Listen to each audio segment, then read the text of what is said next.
La morphopsychologie est le décodage du corps et du visage. Nous allons voir les origines, les types morphologiques, les 7 sous-types morphologiques et les éléments principaux du visage.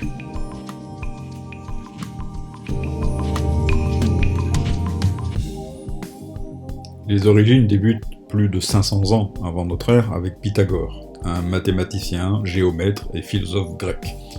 Il constate une corrélation entre l'apparence physique et le comportement. Pour être admis dans son école, chacun de ses élèves est préalablement observé selon ses traits du visage, ses gestes et son comportement. 2 autres personnages vont marquer la morphopsychologie. Le premier est Goethe, un poète romancier homme d'État allemand. Il est passionné par les sciences et notamment la botanique. C'est un des premiers à s'intéresser à la morphologie des plantes et à en utiliser le terme. Nous ne pouvons pas parler de morphopsychologie sans parler de Louis Cormand. C'est un médecin psychiatre, il est le fondateur du service de la psychiatrie de l'enfant, il est surtout le créateur de la morphopsychologie.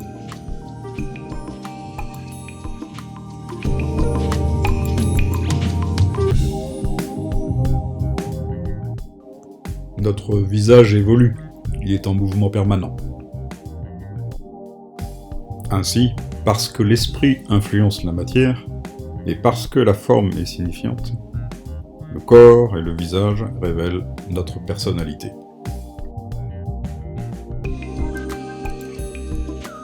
Il existe d'ailleurs une morphobiologie. Elle se retrouve dans tout le système vivant, à commencer par la bactérie, le virus, l'unicellulaire, le végétal et l'animal.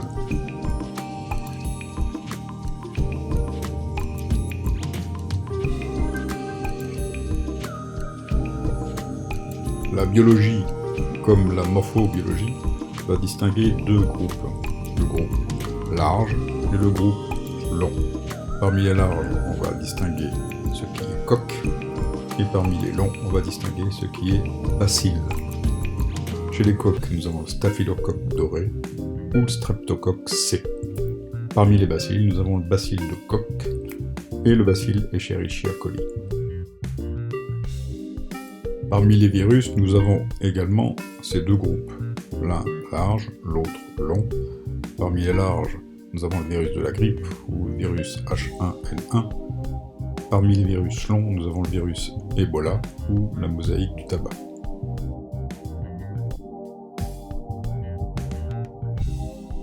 Parmi les unicellulaires, nous avons également ces 2 groupes, l'un large, l'autre long. Chez les larges, nous avons par exemple l'amibe, chez les longs, nous avons par exemple la paramécie. Vous voyez au bout de cette flèche une amibe qui est en train d'englober une paramécie.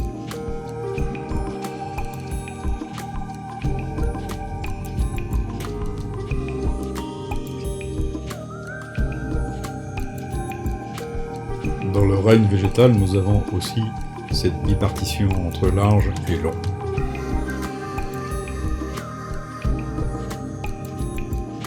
Et enfin, dans le règne animal, dont nous faisons partie, nous avons également cette bipartition entre large et long. La biologie, comme la morphobiologie, comme la morphopsychologie, constate 2 comportements, résumés en 2 mots-clés. Le premier mot-clé pour les larges est adaptation. Le second mot-clé pour les longs est sélectivité.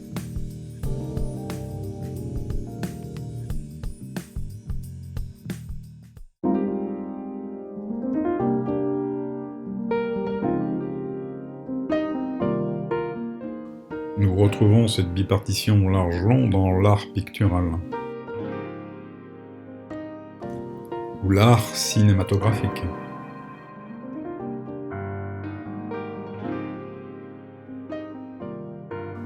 Il existe 2 types morphologiques, le type large et le type longiligne. Ce sont les proportions de la forme du visage, et uniquement du visage, qui permettent de déterminer soit le type large, soit le type longiligne. La largeur se détermine au niveau des pommettes, la longueur ou hauteur se détermine entre la base du menton et la racine des cheveux.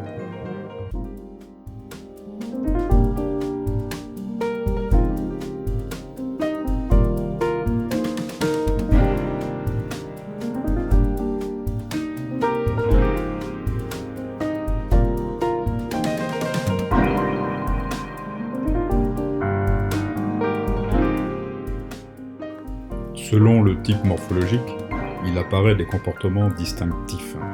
Voici une liste non exhaustive des tendances générales.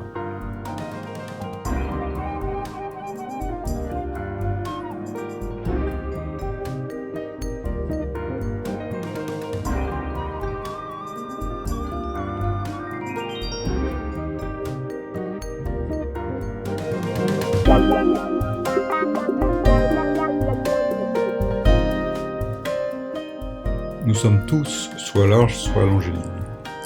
Il existe 7 sous-types ou 7 familles morphologiques. Le large massif, le large concentré et le large modéré. Chacun des sous-types morphologiques a sa propre vocation existentielle. Pour le large massif, c'est « je prends ma place dans le monde » sur un mode ample et puissant. Pour le large concentré, c'est « je me spécialise et j'accède à l'abondance de l'univers ». Pour le large modéré, c'est « je dispose avec facilité des ressources du monde ». Le longiligne modéré, le longiligne affiné, le longiligne réagissant et le longiligne massif. Chacun des 7 sous-types morphologiques a sa propre vocation existentielle. Pour le longiligne modéré, c'est « je multiplie les expériences et je les éprouve concrètement ». Pour le longiligne affiné, c'est « je recherche ma spécificité ». Pour le longiligne réagissant, c'est « je réagis spontanément aux événements ». Pour le longiligne massif, c'est « j'opère instinctivement des choix qui me conduisent à distinguer et préférer la qualité à la quantité ».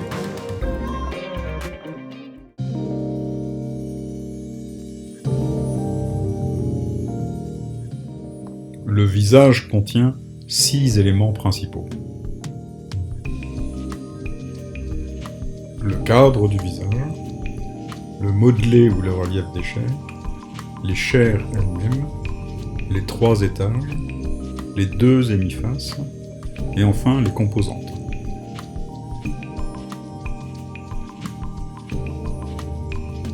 Pour le type morphologique large, nous distinguons 3 géométries dans lesquelles le visage peut s'inscrire. Le rond, le carré et le triangle.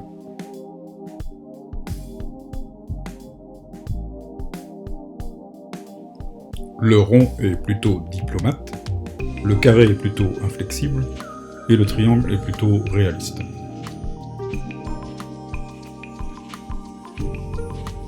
Pour le type longiligne, l'ovale, le rectangle, le cône et le losange.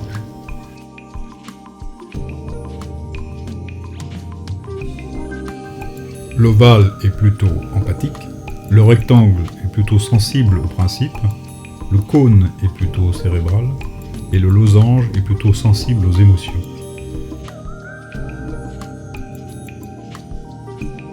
Il existe 5 types de modelés ou relief des chairs.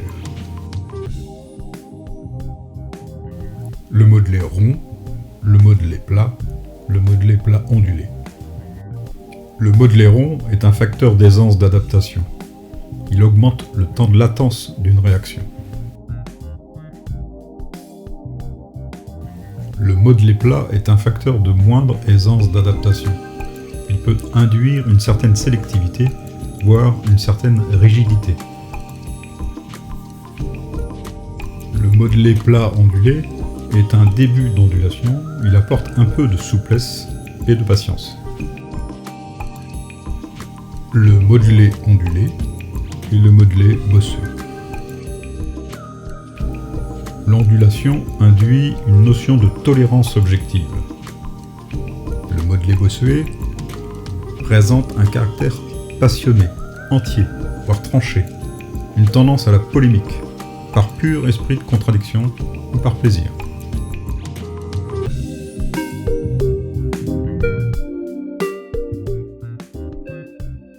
Les chairs, quant à elles, sont soit fines, soit épaisses.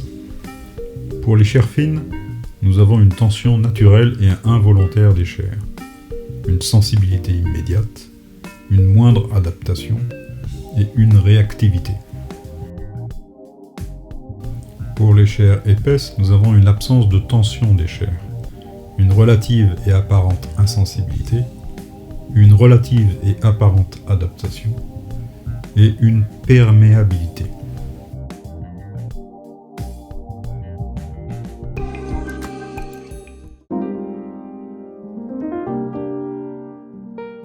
Un visage peut se diviser en 3 parties horizontales appelées étages. Un étage instinctif, un étage émotionnel relationnel, un étage mental.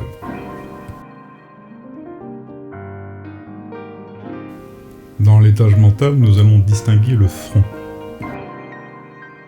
Le front peut être rond, donc intuitif, c'est-à-dire féminin. Il se subdivise lui-même en 3 zones horizontales, la zone d'observation, la zone de réflexion et la zone d'imagination.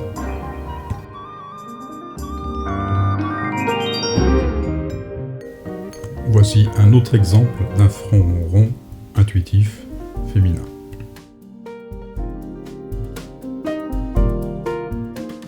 Un front peut être plat, rationnel et masculin. Qu'il soit féminin ou masculin, il y a toujours 3 zones horizontales que l'on appelle la zone d'observation, la zone de réflexion et la zone d'imagination.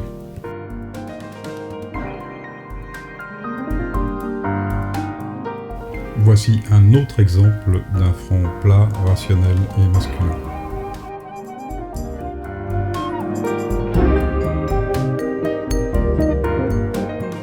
Dans l'étage émotionnel relationnel, nous observons les sourcils. Les sourcils expriment non-verbalement un certain nombre d'émotions.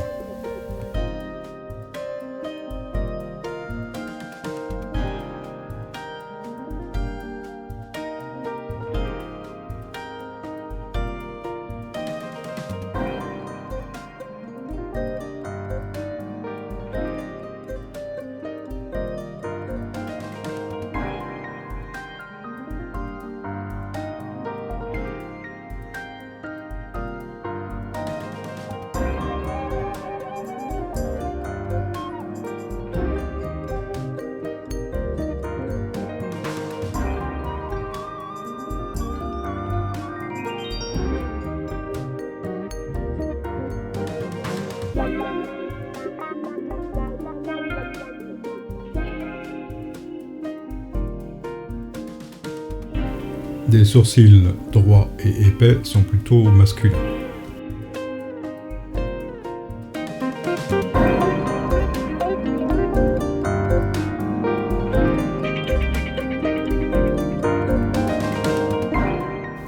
Des sourcils courbes et fins sont plutôt féminins.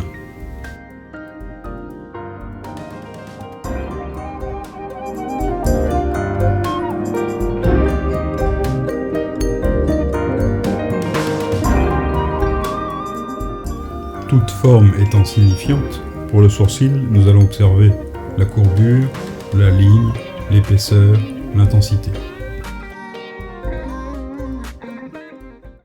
Dans l'étage émotionnel relationnel, nous observons les yeux. Ils peuvent être relevés,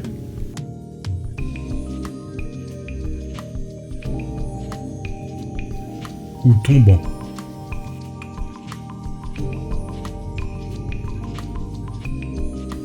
Ils peuvent être bleus, verts, marron clair ou marron foncé.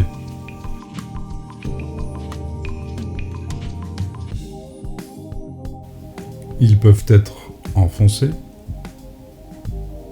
ou affleurants.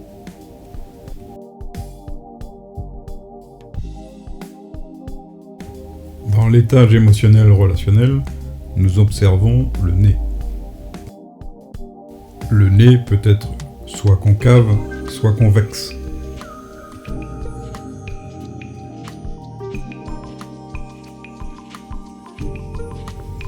Un nez contient plus de 63 indices morphologiques, ce qui nous donne plusieurs milliards de combinaisons possibles.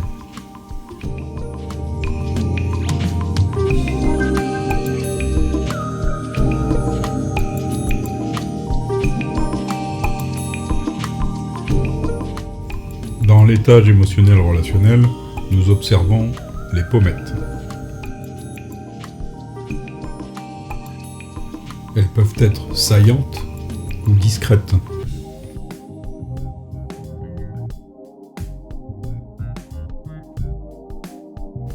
Dans l'étage instinctif, nous observons le menton. Il peut être carré ou pointu. Il peut accueillir une fossette. Il peut être rétrognate ou prognate. Dans l'étage instinctif, nous observons la bouche. Elle peut être ouverte, entrouverte ou fermée. Les lèvres peuvent être pulpeuses ou fines.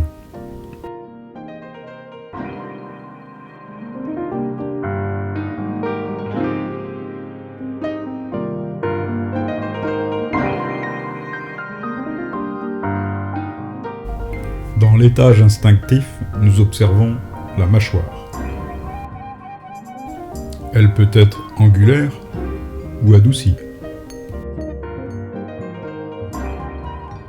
La compréhension des 3 étages du visage permet facilement de mettre en place un process vente. C'est un autre aspect de la morphopsychologie. Avec l'étage instinctif, j'aime réaliser, j'aime éprouver et j'aime le pragmatisme.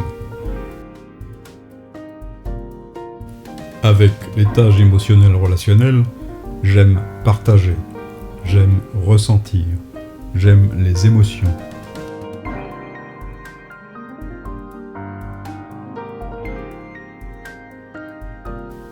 Avec l'étage mental, j'aime imaginer, j'aime comprendre, j'aime les concepts. Un visage peut se diviser en 2 parties verticales que nous appelons les hémifaces. Tous les visages sont dissymétriques.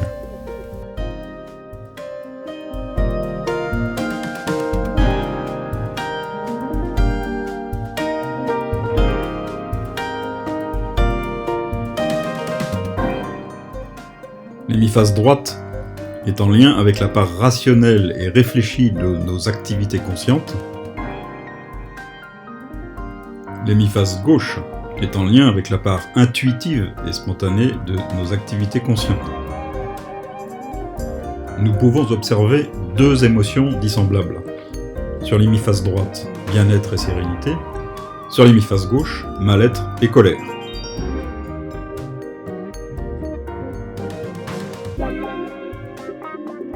L'hémiface droite est théoriquement associée au masculin, l'hémiface gauche est théoriquement associée au féminin.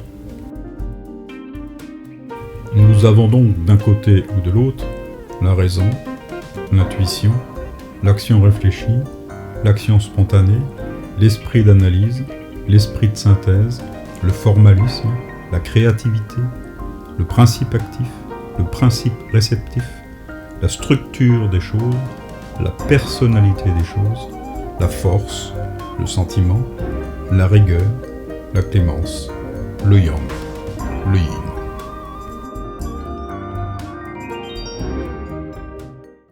Un visage, ce sont aussi ses composantes. Ce sont les indices masculins, féminins et enfantins d'un visage. Voici 2 adultes dont le visage contient des indices enfantins.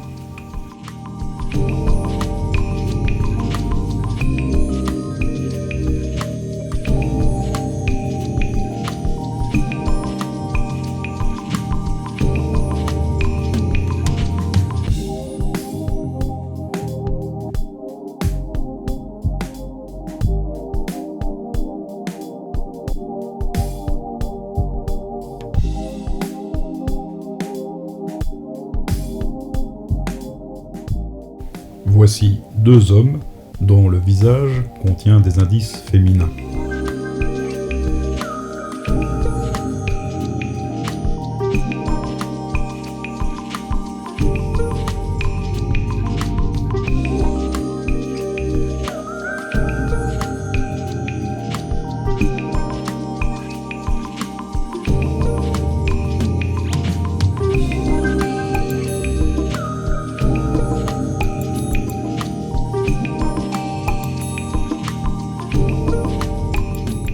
Voici deux femmes dont le visage contient des indices masculins.